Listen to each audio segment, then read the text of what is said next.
Vajrasattva, spokesman for the 5 Dhyani Buddhas. In the mystical path of Vajrayana Buddhism, Vajrasattva represents the principle of purity and purification. Vajrasattva embodies the capacity to eliminate spiritual impurities of all kinds, particularly neglected commitments toward one's teacher and one's own spiritual development. That is a very interesting way of approaching Vajrasattva. Neglected commitments. One of the first lessons that Al Moria taught me is do not make a commitment unless you are absolutely certain that you will fulfill that commitment. Do not be glib with your words, promising this and that, and never coming through with that promise. In Vajrayana Buddhism, Vajrasattva is not only a divine being, but also a state of attainment. The Vajrayana school teaches that those who are close to soul liberation or nirvana can reach the state of Vajrasattva. Followers of this school seek to become a Vajrasattva, a diamond-souled, transcendent being. The name Vajrasattva has been variously translated from the Sanskrit as diamond being, diamond nature, and the indestructible minded one. The root Vajra means diamond. In Hinduism, it refers to a scepter-like symbol of the thunderbolt. According to Buddhist teachings, the Vajra cleaves through ignorance and therefore represents the indestructible nature of the Buddha's wisdom and the victory of knowledge over illusion. One Buddhist text describes Vajrasattva as the being without origination and destruction, the all-good, the sole substance of all, the enlightened one. Another text says of him, perfect knowledge is his only eye. Perfect knowledge is his only eye. He is the stainless embodiment of all knowledge, pure, all-pervading, the subtle seed of all creation, the immutable. In Buddhist art, Vajrasattva is depicted as a white Buddha.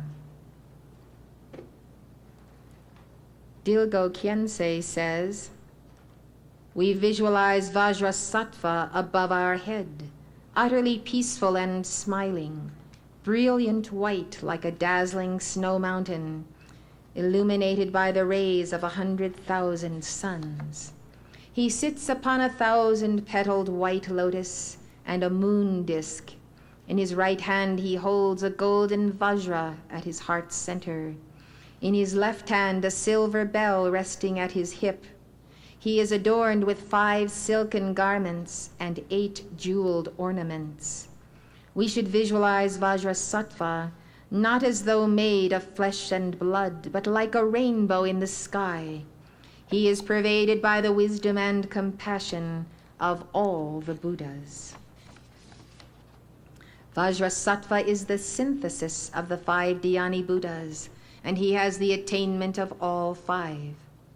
The ascended masters teach that Vajrasattva embodies the 5 secret rays and the 5 elements, as well as the 5 personalities of the 5 Dhyani Buddhas. The term Dhyani Buddha is roughly translated from the Sanskrit as meditation Buddha. The 5 Dhyani Buddhas are Vairochana, Akshobhya, Ratnasambhava, Amitabha, Amoghasiddhi. They are not historical figures like Gautama Buddha, but they are celestial Buddhas, transcendent beings, who symbolize universal divine principles or forces. They represent various aspects of the enlightened consciousness and are healers of the mind and soul. Each of the 5 Dhyani Buddhas embodies one of the 5 wisdoms. These wisdoms antidote the 5 deadly poisons that are of ultimate danger to the soul's spiritual progress. 1. Vajrasattva's all-pervading wisdom of the Dharmakaya antidotes the poison of ignorance. 2. Akshobhya's mirror-like wisdom antidotes the poison of anger, hate, and hate creation. 3. Ratnasambhava's wisdom of equality antidotes the poison of spiritual, intellectual, and human pride. 4. Amitabha's discriminating wisdom antidotes the poison of the passions, all cravings, covetousness, greed, and lust. 5. Amoghasiddhi's all-accomplishing wisdom, the wisdom of perfected action, antidotes the poison of envy and jealousy. The 5 wisdoms of the 5 Dhyani Buddhas are integrated in Vajrasattva. In addition, the Ascended Masters teach that Vajrasattva embodies a 6th wisdom, the wisdom of the diamond will of God, which antidotes a 6th poison, the poison of non-will and non-being, fear, doubt, and non-belief in God, the great Guru. Each Buddha has a bija, or seed syllable, which represents his essence.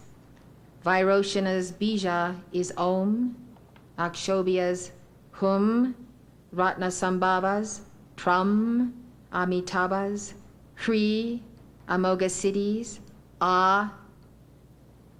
Vajrasattva's bija is Hum. We can invoke the 5 Dhyani Buddhas and Vajrasattva by giving their bijas or their bija mantras. The mantra always begins with the Om, says the name of the Buddha, and concludes with their seed syllable. Let us give these 6 now.